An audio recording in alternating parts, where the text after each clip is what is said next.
जय श्री माता जी। सहयोग परिवार की ओर से उपस्थित सभी ऑनलाइन साधकों को जय श्री माता जी। सबका स्वागत है आज के सत्र में। आज के सत्र की विशेषता ये है कि प्रथम हम ध्यान करेंगे, संतुलन करेंगे और उसके बाद में श्री माता जी की अमृतवाणी आत्मसात करेंगे। आज के ध्यान में हम हमारे अंदर जो भी चक्र है वहाँ पर चित्त रखने की कोशिश करेंगे और इन चक्रों का प्रतिनिधित्व करने वाली जो भी उंगली है उस पर भी ध्यान रखेंगे, ताकि चक्रों का और उंगलियों का जो अंडरस्टैंडिंग है वो थोड़ा बढ़ना शुरू हो जाएगा।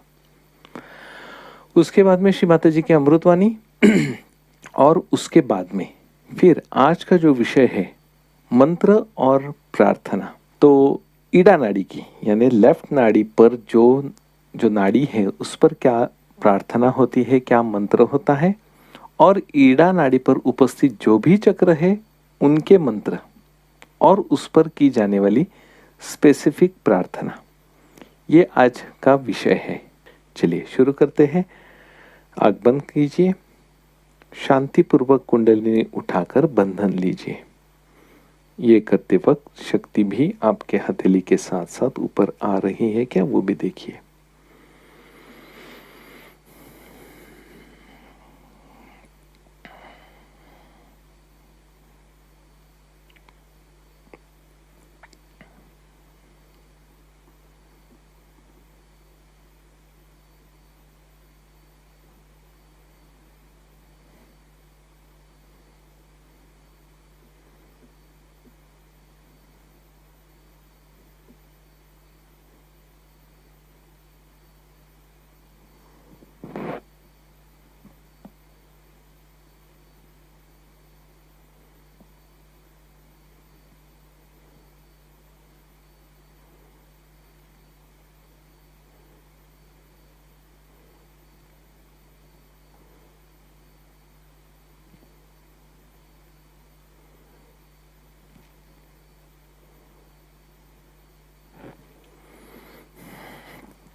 आँख बंद ही रखें,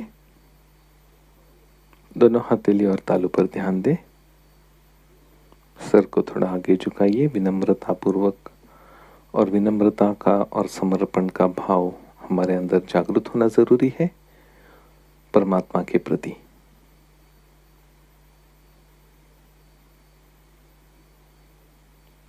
इस अवस्था में कल जो हमने 3 महामंत्र और गणेश मंत्र सीखा था उसका उच्चारण करेंगे।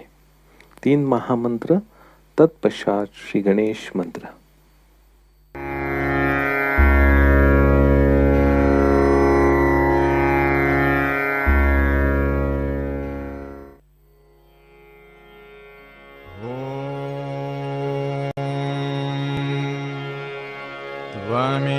त्वमेव साक्षात्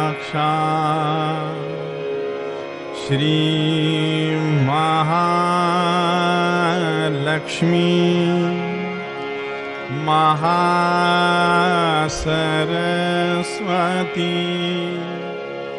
महाकाली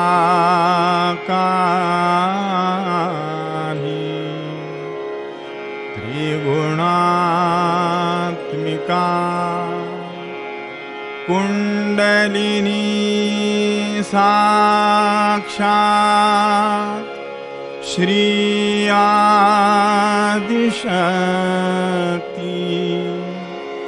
माता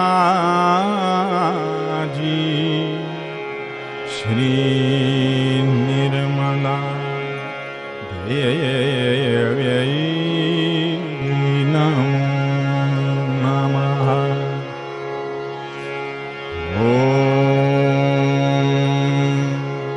त्वमेव साक्षात्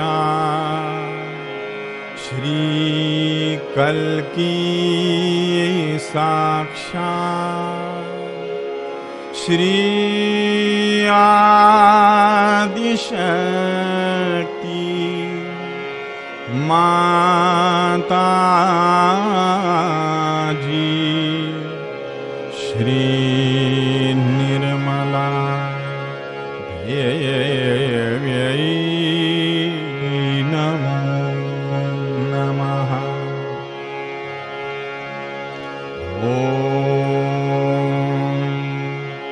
त्वमेव साक्षात् श्रीकल्की साक्षात् श्री सहस्रार स्वामिनी मोक्षप्रदायिनी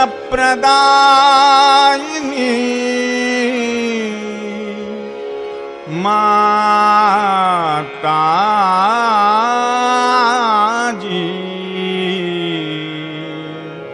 श्री निर्मला देव्यै नमः।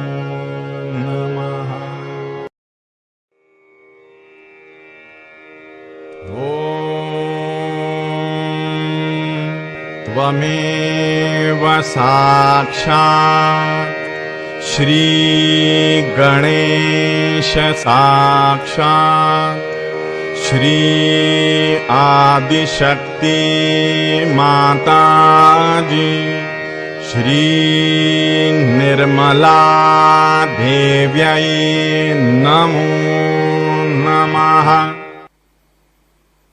संतुलन अवस्था के लिए अपना राइट हैंड टर्नी माँ की ओर रखें। हमारा पूरा चित्त ईड़ा नाड़ी पर और लेफ्ट हथेली पर। परम पूज्य श्री माता जी, हमारे ईड़ा नाड़ी पर श्री महाकाली जी की शक्ति और श्री भैरवनाथ जी की शक्ति जागृत हो जाए।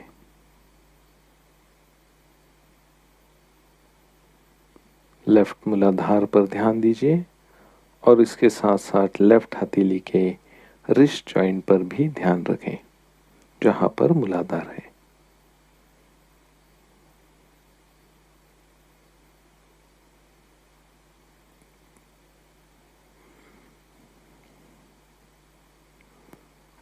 अब हमारा चित्त 2 नंबर का चक्र स्वादिष्ठान, लेफ्ट नीचे का पेट और लेफ्ट हैंड की पहली उंगली पर।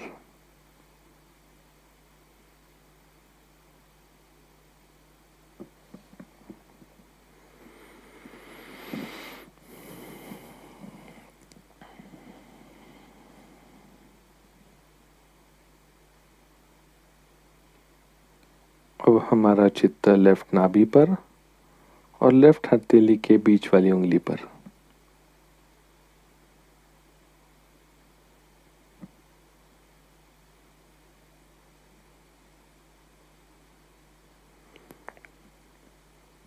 लेफ्ट नाभि चक्र पर, पेट की लेफ्ट साइड और लेफ्ट हथेली का बीच वाली उंगली।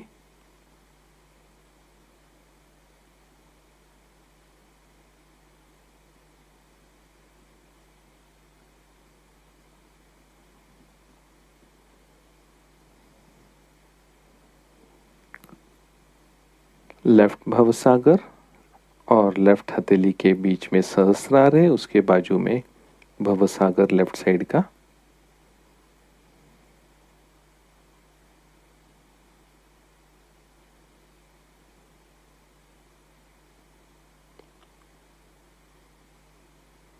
अब हमारा चित्त लेफ्ट हृदय पर और लेफ्ट हथेली की 5वीं उंगली पर।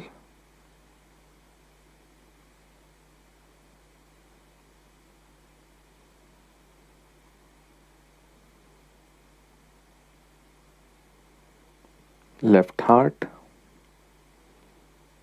और लेफ्ट हथेली की 5वीं उंगली।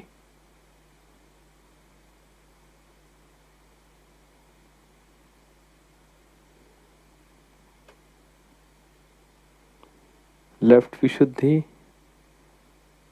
और लेफ्ट हैंड की दूसरी उंगली।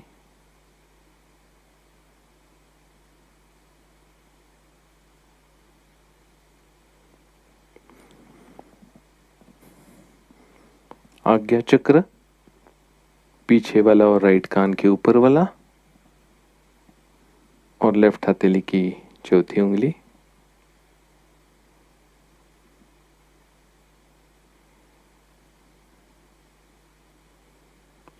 सहस्रार चक्र, तालु भाग और लेफ्ट हथेली के बीच वाला भाग।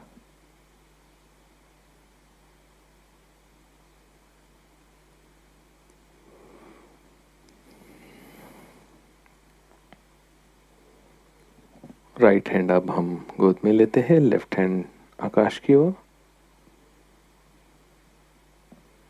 परम पूज्य श्री माता जी कृपावंत होकर हमारे राइट चैनल पर श्री महासरस्वती जी की शक्ति और श्री हनुमान जी की शक्ति जागृत हो जाए।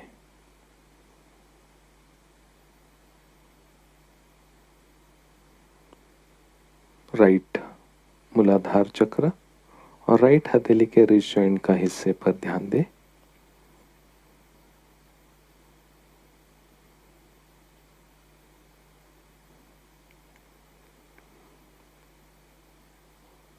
राइट स्वादिष्ठान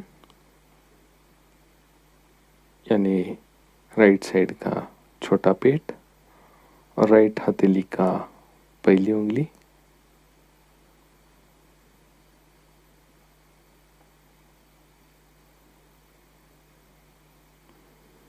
नाभि चक्र, राइट साइड का पेट और राइट हैंड की बीच वाली उंगली।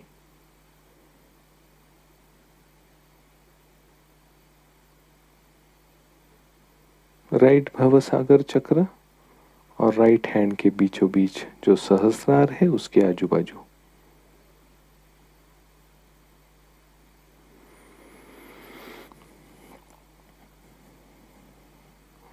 राइट हृदय और राइट हथेली की पांचवी उंगली।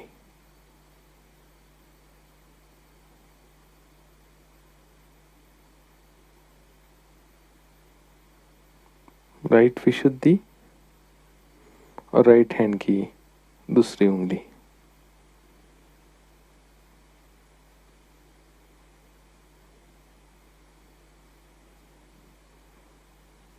आज्ञा चक्र यानी लेफ्ट कान के ऊपर और सामने कपाल पर और राइट हैंड की चौथी उंगली।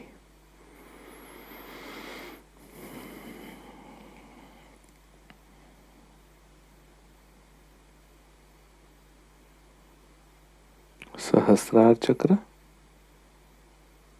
तालू का भाग और राइट हैंड का तलवे का बराबर बीच वाला हिस्सा।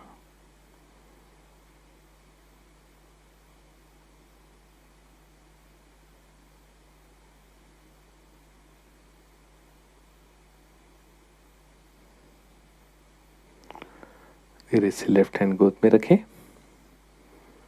दोनों हथेली और तालू पर ध्यान दें और मध्य नाड़ी पर ध्यान दें।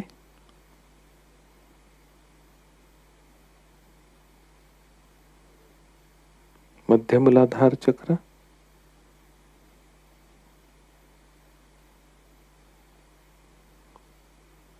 इसके साथ साथ आप दोनों हथेली के भी चक्रों पर लक्ष्य रखें। दोनों हथेली पर सम अनुभव आना जरूरी है। मध्य स्वादिष्ठान चक्र,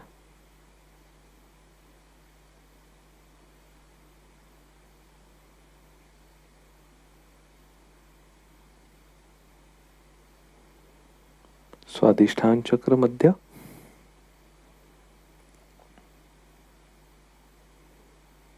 चाहिए तो अपना राइट हैंड भी आप मध्य स्वादिष्ठान पर रख सकते हैं।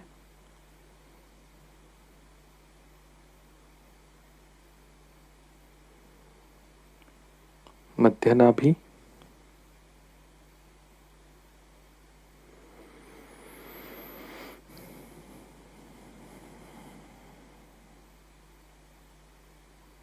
मध्य भवसागर चक्र,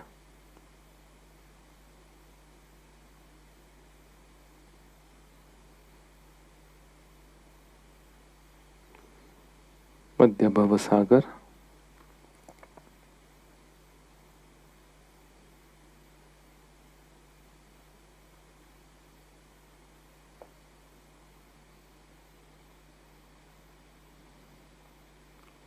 मध्य हृदय,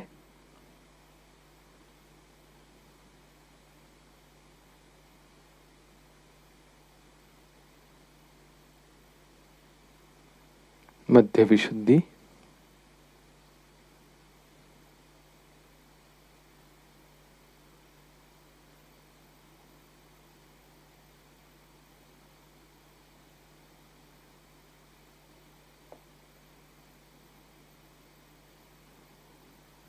मध्य विशुद्धि,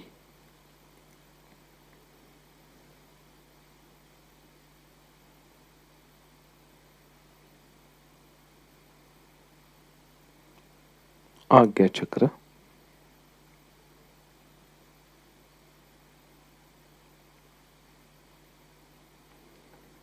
और सहस्रार चक्र।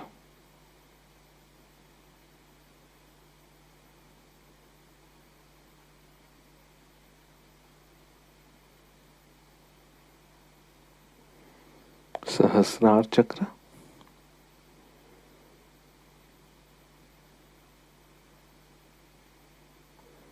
अपना राइट हैंड 2 इंच तालू के ऊपर रखकर अनुभव करें।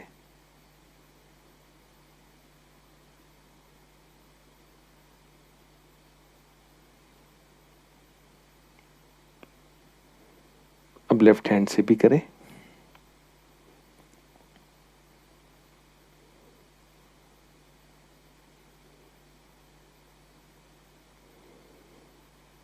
इसी मध्य अवस्था को लेकर अब हम थोड़ी देर ध्यान में बैठेंगे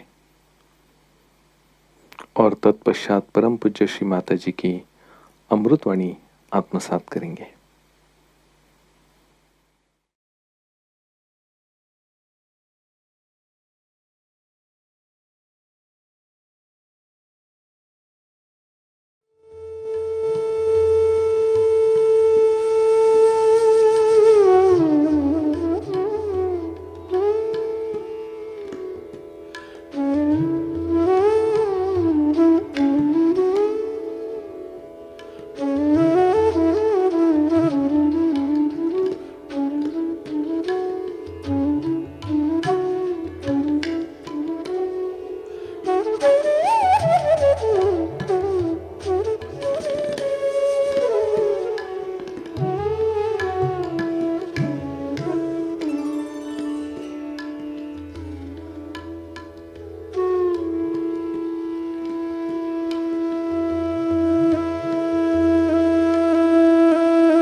दिल्ली के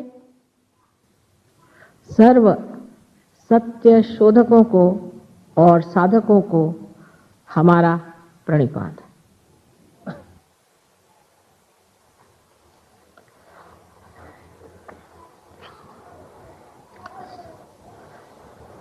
आज के जो प्रश्न मेरे सामने आए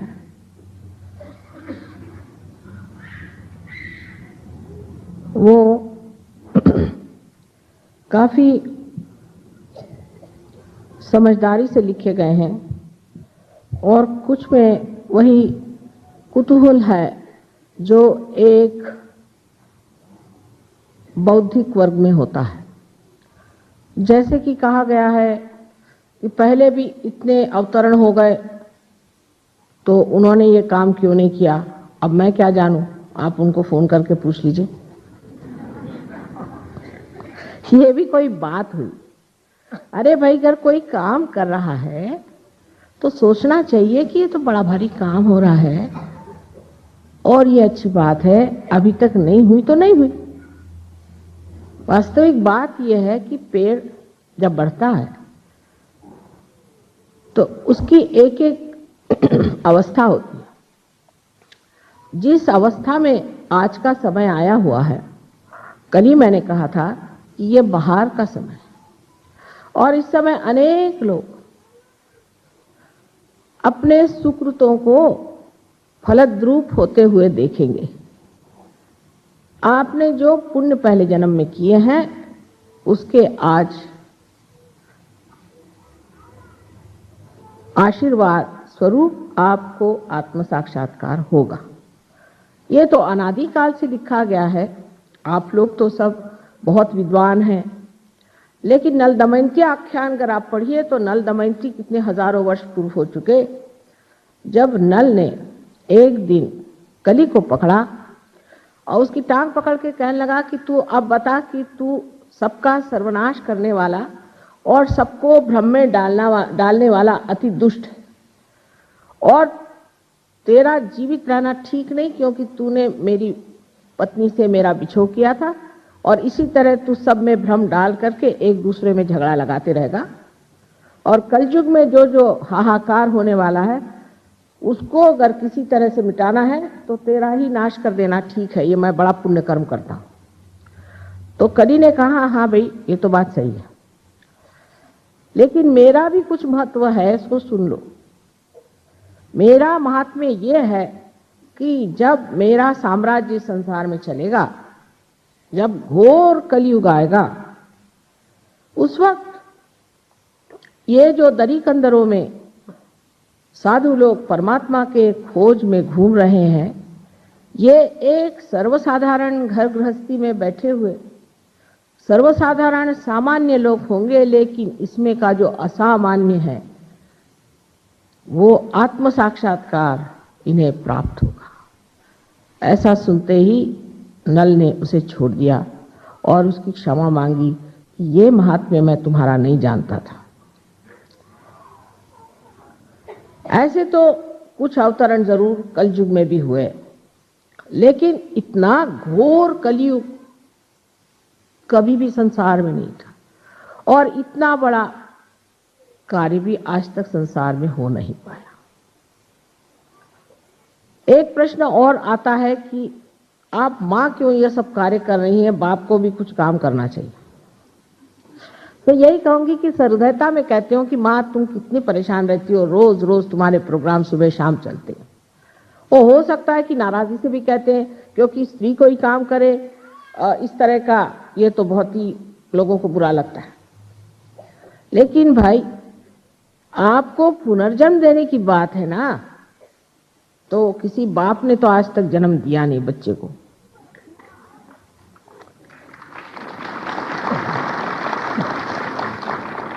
और ऐसी मेहनत करनी पड़ती है, इस बार बड़ी सबूरी चाहिए, बड़ा प्यार चाहिए, बड़ी समझ चाहिए, बड़ा दुलार चाहिए, सूझबूझ चाहिए, और आखिर तक पार करने की इच्छा बनी ही रहना चाहिए। ऐसे अगर श्री कृष्ण होते तो वो आधे लोगों को तो दिल्ली में सुदर्शन से ही उड़ा देते।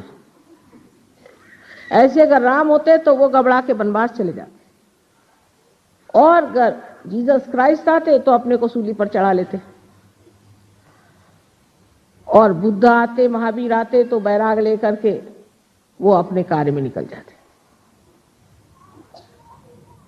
ये कार्य एक मां ही कर सकते।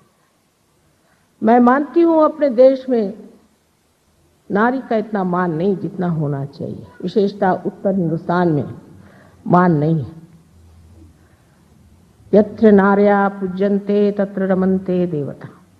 जहां स्त्री पूजनीय होती और पूजी जाती है, वहां देवता का रमण होता है। लेकिन हम लोगों के यहाँ जब औरतें मर्दाना पना करती हैं, तो जितने मर्दों के गलत गुण हैं वो लेकर के इस कदर उनके तौर तरीके खराब हो जाते हैं कि मनुष्य सोच ही नहीं सकता कि कोई स्त्री मां स्वरूप होकर के भी शुभ कार्य कर सकती। मैं इसका दोष सिर्फ अज्ञान को दूंगा। ये काम बहुत कठिन है, पहाड़ जैसी कुंडलिनी उठानी पड़ती।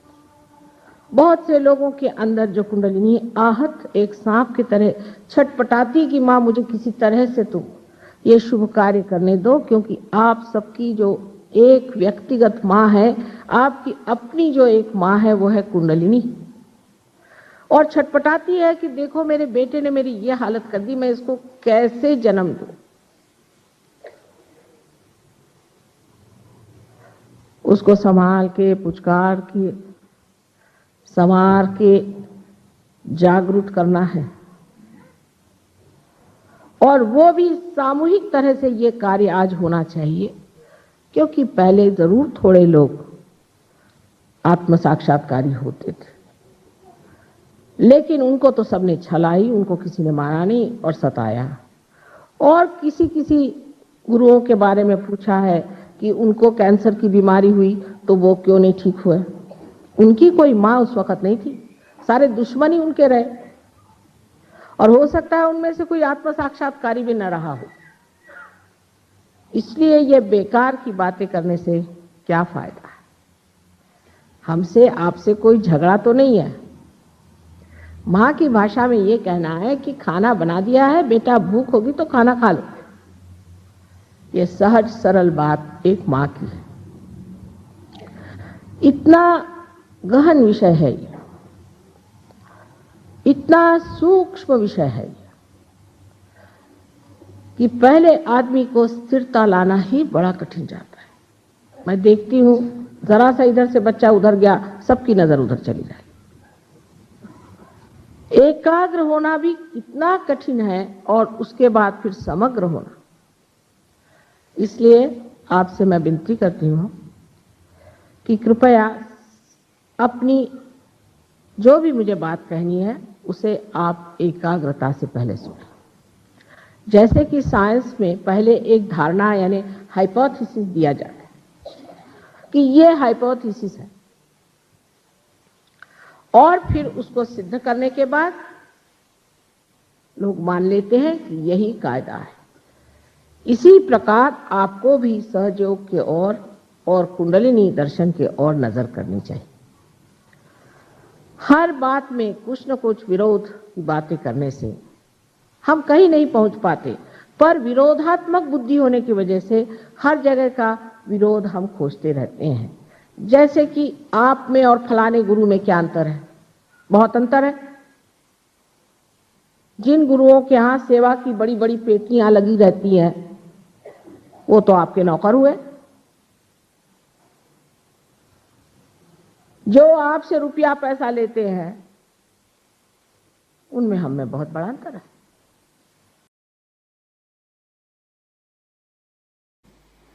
दोनों हाथ जोड़कर हमारे अंदर की आंतरिक कुंडलिनी माता को प्रणाम करें। परम पूज्य श्री माता जी, आपने हमें संतुलन दिया, ध्यान की गहराई दी, चक्रों का अंडरस्टैंडिंग बढ़ाया। श्री माता जी, इसके लिए हम आपके ऋणी हैं। धीरे धीरे आँख खोलनी है। दोनों हाथ गोद में रखते हुए श्री माता जी को देखें। आँख खोलने के बावजूद भी हमारा चित्त ऐसे ही रखे जैसे संतुलित है, आनंदी है, प्रकाशित है। तो ये था सहयोग ध्यान। अब चलते हैं सहयोग ज्ञान की ओर, जिसमें आज का विषय है ईड़ा नाड़ी के मंत्र और प्रार्थना। मंत्र और प्रार्थना, ये दोनों शब्दों में जो फर्क है वो पहले देखते हैं। मंत्र सूरों में कहा जाता है और प्रार्थना हम जैसे बोलते हैं, जैसे हम गद्य बोलेंगे, इसमें होती है। प्रार्थना में एक्सप्लेनेशन होता है, चाहे वो स्तुति पर मंत्र हो या कुछ उसमें मांगना हो। ठीक है, तो अभी हम मंत्र और प्रार्थना ये ईड़ा नाड़ी के लेने वाले हैं। तो अभी जैसे जैसे ये ईड़ा नाड़ी का पहला मंत्र होगा, तब आपका राइट हैंड दाहिनी माँ की ओर होगा। और ईड़ा नाड़ी का मंत्र आपको पता है कि महाकाली और भैरवनाथ जी का है, स्थान है, उस देवताओं का है, उस शक्ति का है। तो वो मंत्र लिया जाएगा, जैसे कि ओम त्वमेव साक्षात श्री महाकाली साक्षात श्री भैरवनाथ साक्षात श्री आदि शक्ति माता जी श्री निर्मला देवी नमो नमः। ठीक है ना। फिर हम हाथ गोद में लेंगे और फिर हम एक एक नाड़ी के, यानी खास करके ईड़ा नाड़ी पर जो चक्र है उनके मंत्र लेंगे। अब जैसे कि उदाहरण तौर पे लेफ्ट मूलाधार का लेना है, तो आप राइट हैंड से उसे ऐसे गोल घुमाना है, चैतन्य देना है। ठीक है, और फिर ध्यान में रहना है। जैसे कि स्वादिष्ठान है, अब हाथ भी रख सकते हैं, पहले बंधन दीजिए। ठीक है ना, फिर हाथ रखिए, प्रार्थना होगी। प्रार्थना होने के बाद थोड़ी देर, थोड़े कुछ सेकंड हम रुकेंगे। फिर आगे का चक्र बताया जाएगा, जैसे कि लेफ्ट नाभि, लेफ्ट भवसागर, हृदय, विशुद्धि। हाँ, यहाँ पर और एक याद रखना है, ये जो लेफ्ट विशुद्धि, इसके पहले हमारा ये जो लेफ्ट कंधा है, इसका मंत्र होगा, ठीक है ना। इसे ललिता चक्र कहते हैं, ललिता चक्र, जो लेफ्ट हैंड के हमारे वाइब्रेशंस बढ़ाने में और अंडरस्टैंडिंग बढ़ाने में मदद करते हैं। ये होने के बाद फिर आज्ञा चक्र का मंत्र होगा, ठीक है ना। तो लेफ्ट आज्ञा को हम बैक आज्ञा भी बोलते हैं, है ना। या फिर आप ये लेफ्ट साइड राइट को क्रॉस होती है तो यहाँ पर भी आप हाथ रख सकते हैं या बंधन दे सकते हैं। और फिर सहस्त्रार का होगा। हर एक मंत्र होने के बाद उसके पीछे प्रार्थना होगी, वो भी आप आत्मसात करें। ध्यान की अवस्था में इसे आप समझ लें। तो अभी हम शुरू करते हैं ईड़ा नाड़ी के मंत्र और प्रार्थना। आप अपनी स्थिति को मेंटेन रखें और बंधन कैसे देना है उस वक्त वो भी आपको वीडियो में दिख सकता है, दिखता है। और आपको उस चक्र का जो मंत्र है वो मंत्र का सबटाइटलिंग भी आपको सामने आ जाएगा, या फिर आप सुन भी सकते हैं, जैसे आपको इजी जाए वैसे। शुरू करते हैं ईड़ा नाड़ी के मंत्र और प्रार्थना। जय श्री माता जी। जय श्री माता जी। लेफ्ट हैंड श्री माता जी की ओर, राइट हैंड धरणी माता की ओर। ईड़ा नाड़ी का मंत्र। अब हम लेफ्ट साइड के सारे चक्रों के मंत्र कहेंगे। पहले हम ईड़ा नाड़ी का मंत्र कहेंगे। श्री महाकाली साक्षात, श्री भैरवनाथ साक्षात। ओम त्वमेव साक्षात् श्री महाकाली साक्षात्, श्री भैरवनाथ साक्षात्, श्री आदिशक्ति माता जी, श्री निर्मला देव्यै नमो नमः।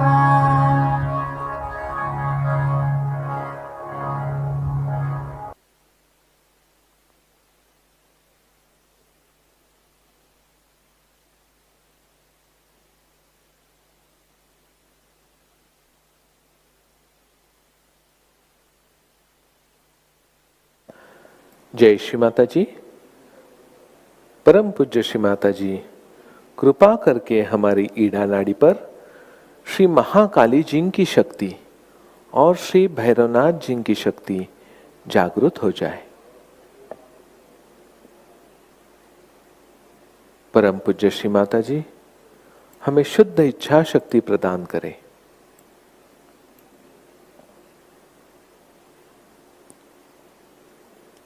धीरे से राइट हैंड गोद में रखें। अब हम चक्रों के मंत्र और प्रार्थना ईड़ा नाड़ी के शुरू करते हैं।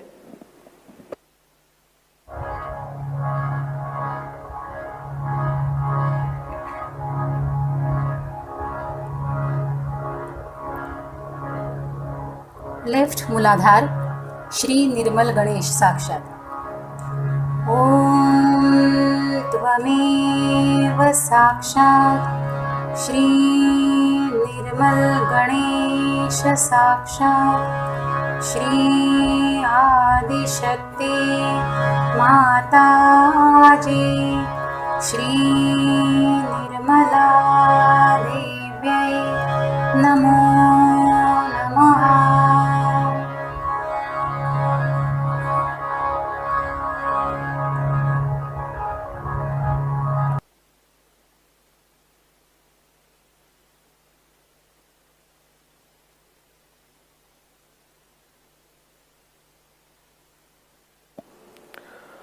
परम पूज्य श्री माता जी, कृपा करके हमारे लेफ्ट मूलाधार चक्र में श्री गणेश जी की शक्ति जागृत हो जाए।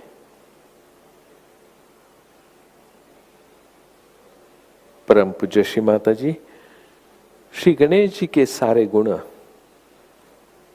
अबोधितता, पवित्रता हमारे अंदर विकसित हो जाए।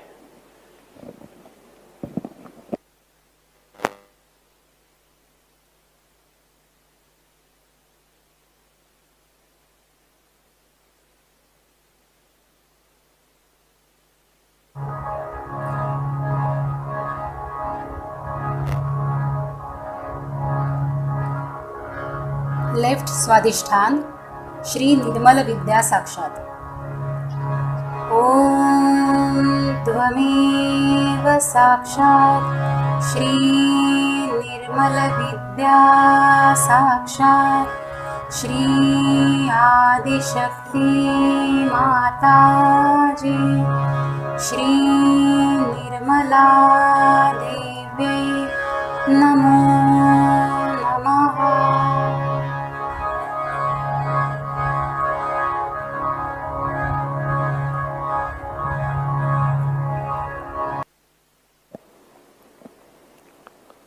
परम पूज्य श्री माता जी, कृपा करके हमारे लेफ्ट स्वादिष्ठान चक्र में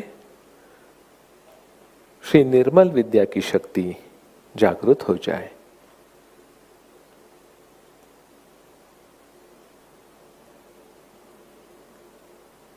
परम पूज्य श्री माता जी, इस निर्मल विद्या के जरिए ईश्वरीय शक्ति का या ईश्वर का तंत्र हमें पूर्णतया अवगत हो जाए।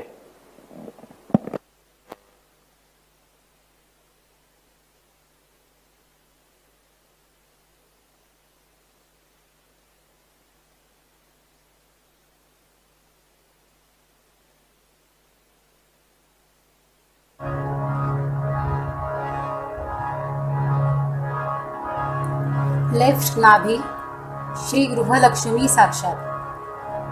ओम त्वमेव साक्षात श्री गृहलक्ष्मी साक्षात श्री आदिशक्ति माताजी श्री निर्मला देव्यै नमो नमः।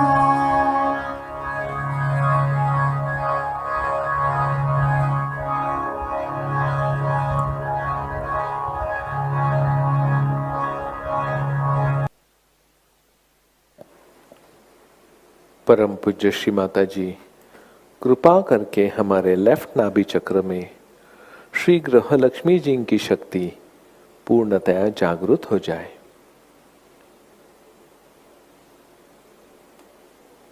परम पूज्य श्री माता जी, आपकी कृपा में मैं संतुष्ट हूं, शांत हूं। कृपा करके मुझे उदार व्यक्तिमत्व बनाइए।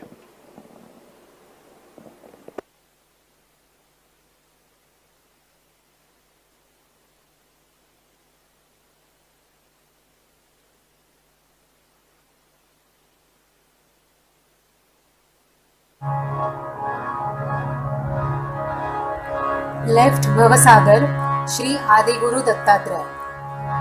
ओम त्वमेव साक्षात श्री आदिगुरु दत्तात्रेय साक्षात श्री आदिशक्ति माताजी श्री निर्मला देव्यै नमो नमः।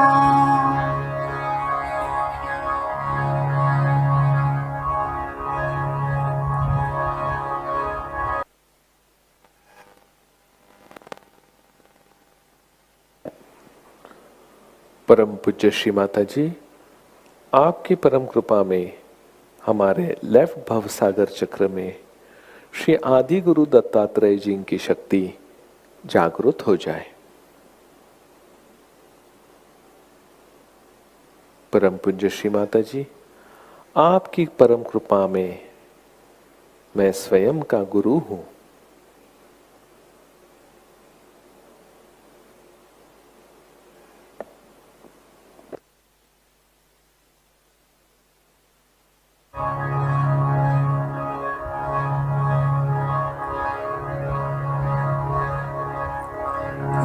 अनाहत श्री शिव पार्वती साक्षात।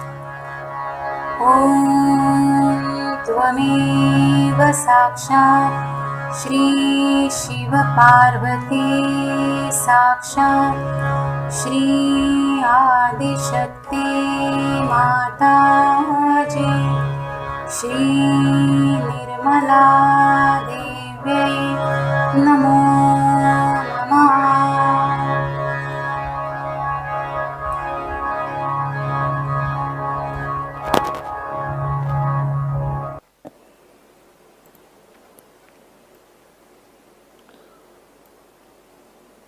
परम पूज्य श्री माता जी, कृपा करके हमारे लेफ्ट हार्ट चक्र में श्री शिवजी की और श्री पार्वती माता की शक्ति जागृत हो जाए।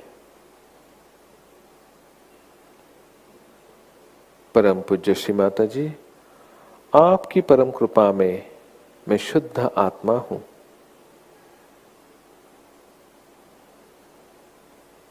आत्मा के विरोध में मेरे से कोई गलती हुई हो तो कृपा करके हमें क्षमा करें।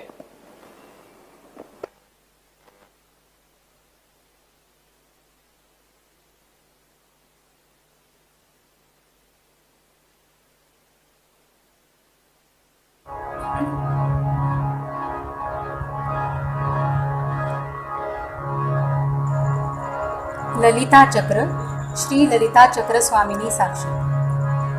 ओम त्वमेव साक्षात् श्री ललिता चक्र स्वामिनी साक्षात् श्री आदिशक्ति माता जी श्री निर्मला देव्यै नमो नमः।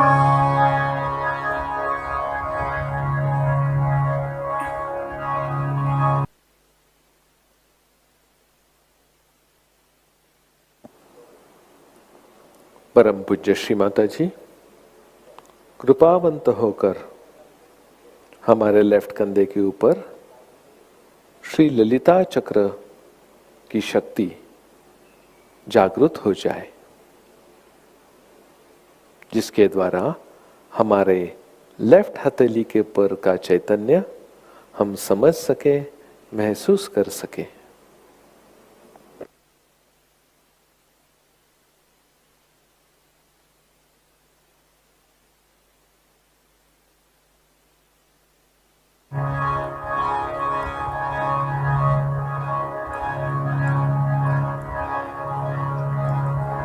लेफ्ट विशुद्धि श्री विष्णु माया साक्षात्।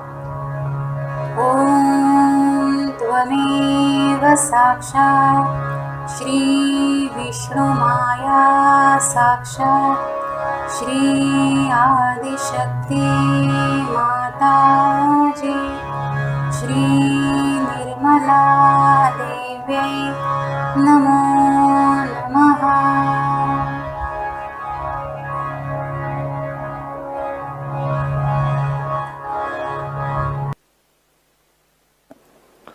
परम पूज्य श्री माता जी, कृपावंत होकर हमारे लेफ्ट विशुद्धि चक्र में श्री विष्णु माया जी की शक्ति पूर्णतया जागृत हो जाए।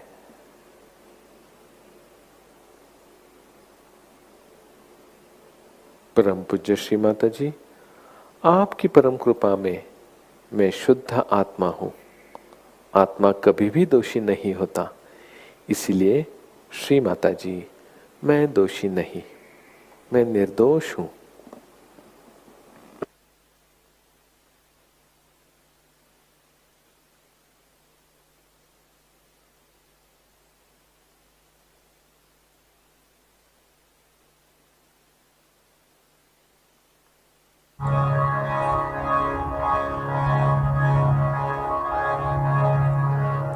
लेफ्ट आज्ञा श्री महावीर।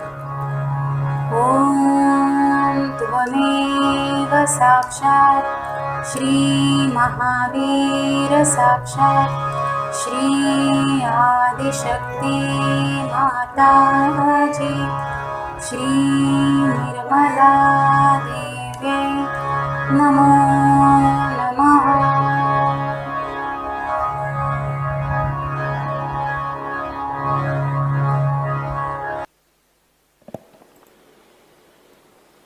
परम पूज्य श्री माता जी, हमारे लेफ्ट आज्ञा चक्र पर श्री महावीर जी की शक्ति जागृत हो जाए। परम पूज्य श्री माता जी, हमारे हाथों से जो भी गलतियां हो गई हैं, कृपा करके इन्हें क्षमा करें।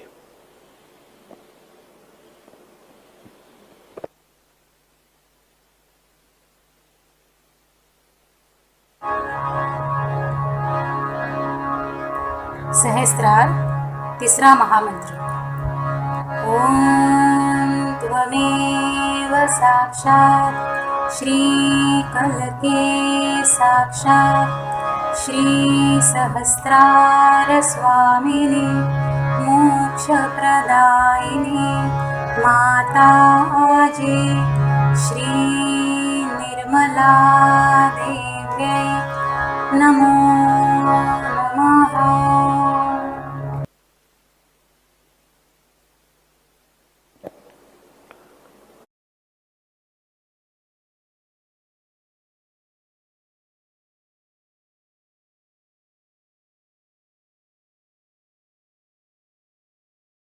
परम पूज्य श्री माता जी, आप ही सहस्रार स्वामिनी हो। आपने ही हमारा सहस्रार चक्र खुला दिया। श्री माता जी, आप ही मोक्ष प्रदायिनी हो।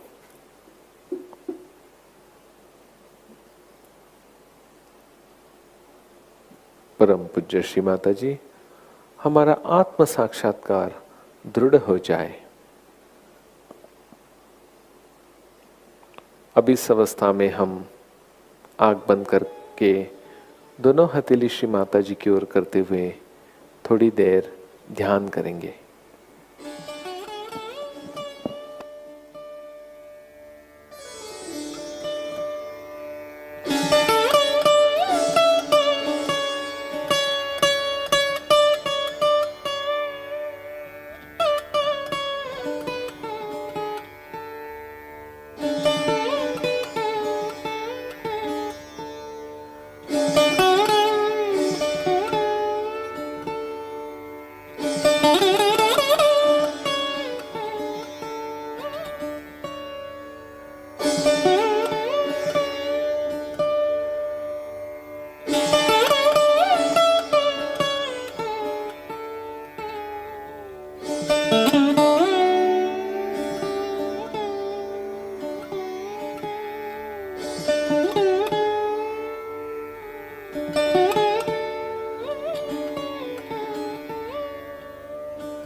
जय श्री माता जी। धीरे धीरे आंख खोलना है, श्री माता जी को वंदन करना है।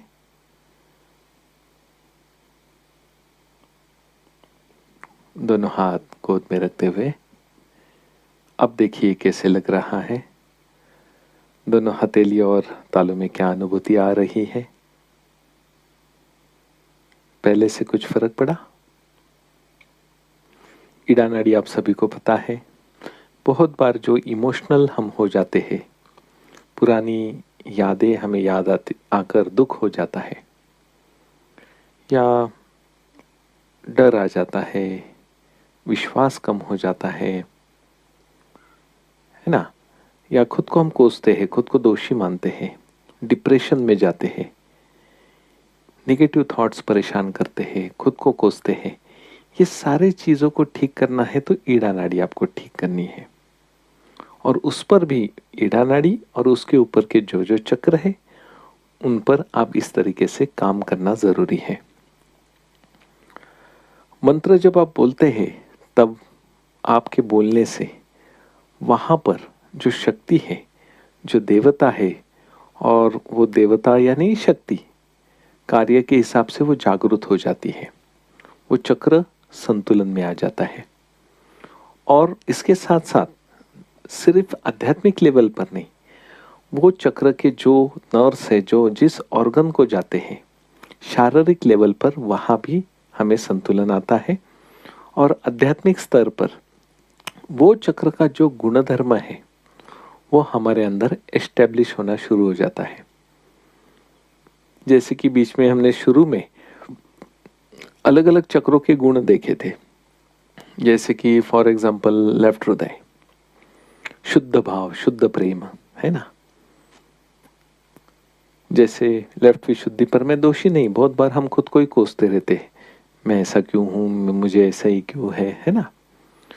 तो ऐसे समय में जो उसके परिणाम हमारे मन पर, शरीर पर, हार्मोन्स पर होते हैं, तो ये सब ठीक करने के लिए हमें उस चक्र पर काम करना पड़ेगा। काम करना यानी हाथ रखिए, सिर्फ हाथ नहीं है, जो ध्यान करने के बाद आपके हथेली से चैतन्य बहता है वो वाला हाथ, और फिर वहां का मंत्र दोहराइए, प्रार्थना करिए, तो वो पहुंचती है। मैं ऐसे बैठकर कितनी भी प्रार्थना करूं और जब तक मैं कनेक्टेड नहीं हूं तो वो नहीं होता। जैसे रेंज नहीं है और मैसेज भेज रहे हो मोबाइल से, नहीं होगा, है ना। कनेक्टेड होना चाहिए, ठीक है ना। वैसे ही हम जब ध्यान की अवस्था में रहते हैं, फिर आप देखिए कि कौन से चक्र पर कम ज्यादा लग रहा है, या फिर दिन भर में हमको क्या होता है, ज्यादा गुस्सा आता है, अनसेटिस्फेक्शन फील होता है, जो कुछ है, तो उस चक्र का जो गुण है वो बढ़ाइए। तो इस तरीके से प्रार्थना और मंत्र वहां पर आप काम करें। तो आज सिर्फ हमने क्या देखा, ईड़ा नाड़ी के। तो आज के लिए यहीं पर रुकते हैं। सभी लोग श्री माता जी को वंदन करें, कुंडलिनी उठाकर बंधन ले, और जिनके पास अभी भी समय है वो थोड़ी देर आगे ध्यान भी कंटिन्यू कर सकते हैं। जय श्री माता जी।